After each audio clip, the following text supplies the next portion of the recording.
A síndrome do cadáver ambulante, quando a mente te faz acreditar que você já está morto. Imagine acordar um dia e sentir com uma certeza devastadora que você está morto. Não um morto-vivo como em filmes de zumbis, mas literalmente morto, sem coração batendo, sem cérebro funcionando.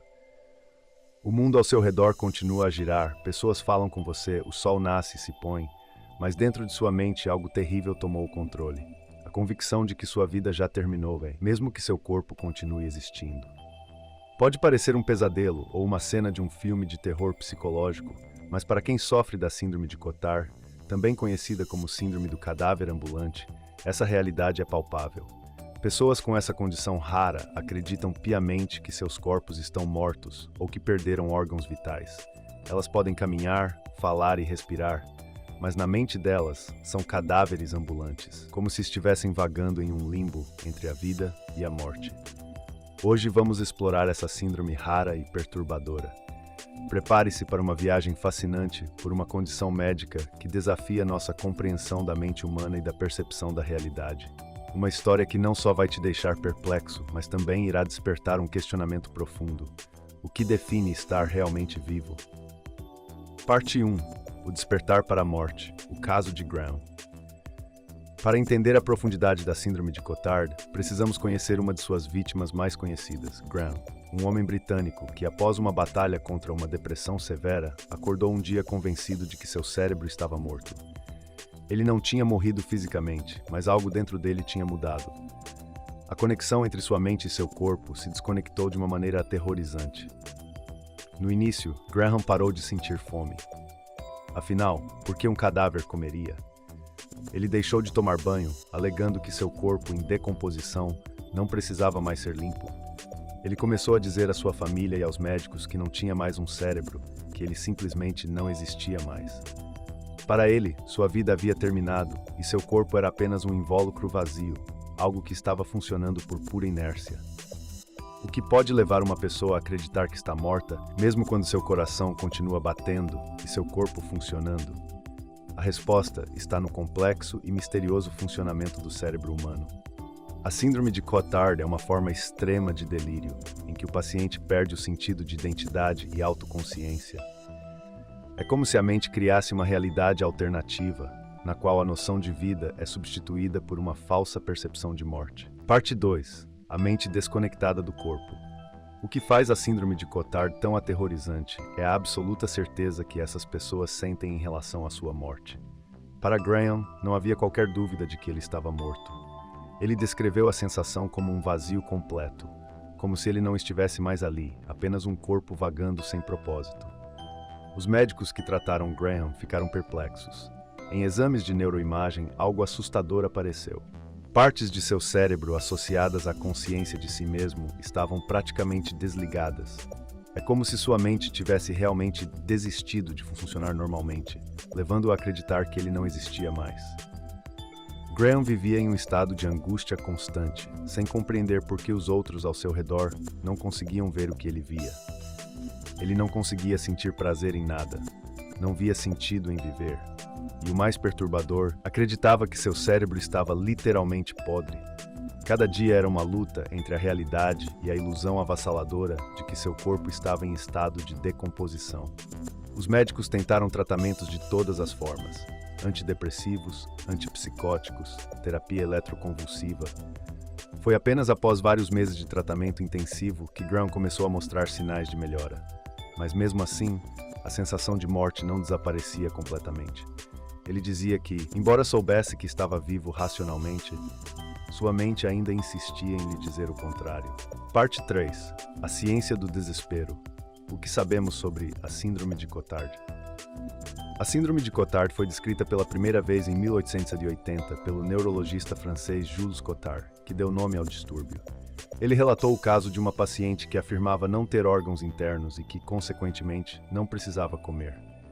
A mulher acreditava que não podia morrer de causas naturais porque já estava, segundo ela, além da morte. Cotard chamou essa condição de delírio des négations, delírio de negação. Essa síndrome pode ocorrer em conjunto com outros transtornos psiquiátricos, como depressão severa, esquizofrenia ou transtorno bipolar. O mais intrigante é como o cérebro pode literalmente enganar a pessoa, levando-a a acreditar em algo que para nós parece absurdo. Essa dissonância entre o funcionamento físico e a percepção mental é o que torna a síndrome de Cotard uma das condições mais enigmáticas da psiquiatria. Em pacientes com essa síndrome, o cérebro apresenta padrões de atividade incomuns. Regiões associadas à emoção, percepção do corpo e autoconsciência mostram atividade reduzida. Isso significa que essas áreas, que normalmente nos ajudam a entender quem somos e a perceber nosso corpo no mundo, deixam de funcionar corretamente. A mente, desorientada por essa desconexão, cria a ilusão de que o corpo morreu, mesmo que ele esteja fisicamente vivo. Mas o que desencadeia essa condição? Em muitos casos, como o de Graham, ela surge após uma depressão severa ou um trauma emocional profundo.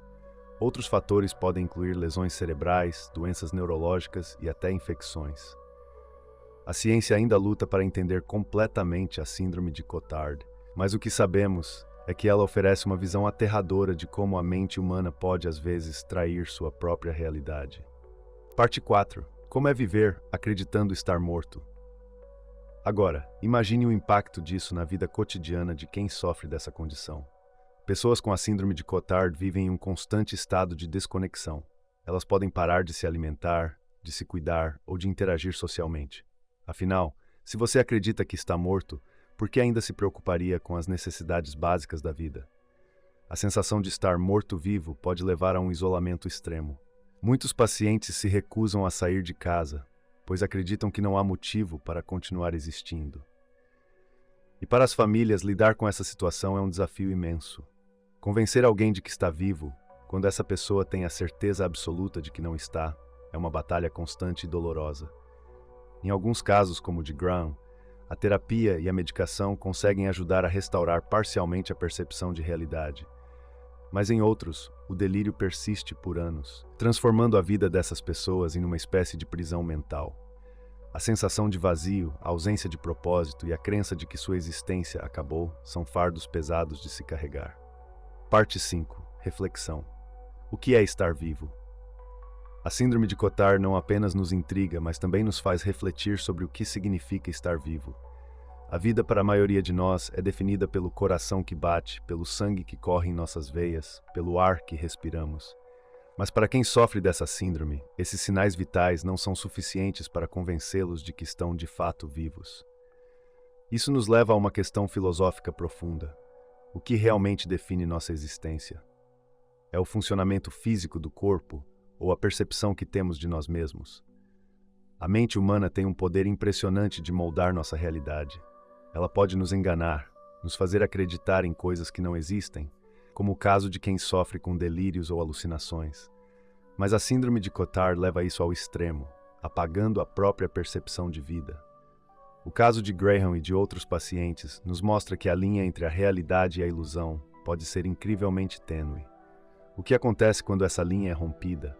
Como lidar com a sensação de que sua vida acabou, mesmo quando você ainda está respirando? São perguntas difíceis, que desafiam até mesmo os especialistas em psiquiatria. A fragilidade da mente humana. A síndrome de Cotard nos lembra de que, por mais que tenhamos avançado em compreender o corpo humano, a mente ainda é um mistério em muitos aspectos. Essa condição bizarra que faz uma pessoa acreditar que está morta enquanto seu corpo está vivo, desafia nossa compreensão do que é a vida, da mesma forma que questiona a relação entre mente e corpo. Essas histórias, como a de Graham, nos lembram da fragilidade da mente humana e de como ela pode nos pregar peças sombrias e devastadoras. Mas, ao mesmo tempo, também nos mostram a incrível complexidade da vida e a profundidade do cérebro humano. A síndrome de Cotard não é apenas um transtorno, é uma janela para o lado mais sombrio da psique humana, onde a realidade pode ser completamente distorcida e o que entendemos como vida perde seu significado. E é nesse espaço confuso, entre o físico e o psicológico, que a síndrome de Cotard nos provoca as reflexões mais desconcertantes sobre o que realmente nos define como seres vivos. Parte 6. Superando a ilusão da morte. Para os pacientes com síndrome de Cotard, a recuperação é um processo longo e incerto. O tratamento geralmente envolve uma combinação de medicação antipsicótica, antidepressivos e, em casos extremos, terapia eletroconvulsiva, CT. que tem mostrado bons resultados em algumas pessoas. A ideia é reiniciar o cérebro de alguma forma, restaurando a percepção de si mesmo e do mundo ao seu redor. A jornada de cura, porém, não é apenas física. Trata-se de reestabelecer a conexão entre a mente e o corpo, uma reconciliação entre a realidade do organismo vivo e a ilusão mental da morte. Para muitos pacientes como Graham, essa recuperação pode ser parcial, com resquícios de crenças delirantes que persistem, mesmo que em menor intensidade. Para outros, a síndrome de Cotard pode ser uma sentença perpétua, uma luta diária para distinguir entre o que é real e o que é fruto de uma mente ferida. No entanto, a esperança de uma vida além da ilusão da morte nunca desaparece completamente. Casos de sucesso, onde pacientes conseguiram retomar suas vidas e reestabelecerem laços com a realidade, são provas de que a mente, mesmo nos momentos mais sombrios, tem o poder de se curar.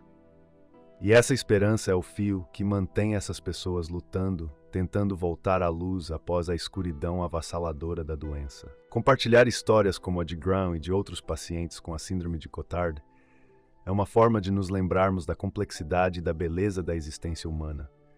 É um convite para valorizar cada momento, para refletir sobre a natureza da vida e da morte, e, acima de tudo, para nunca subestimar o poder da mente, tanto para nos destruir quanto para nos curar. Ao encerrar essa história, você provavelmente sente uma mistura de fascinação e espanto, e isso é natural.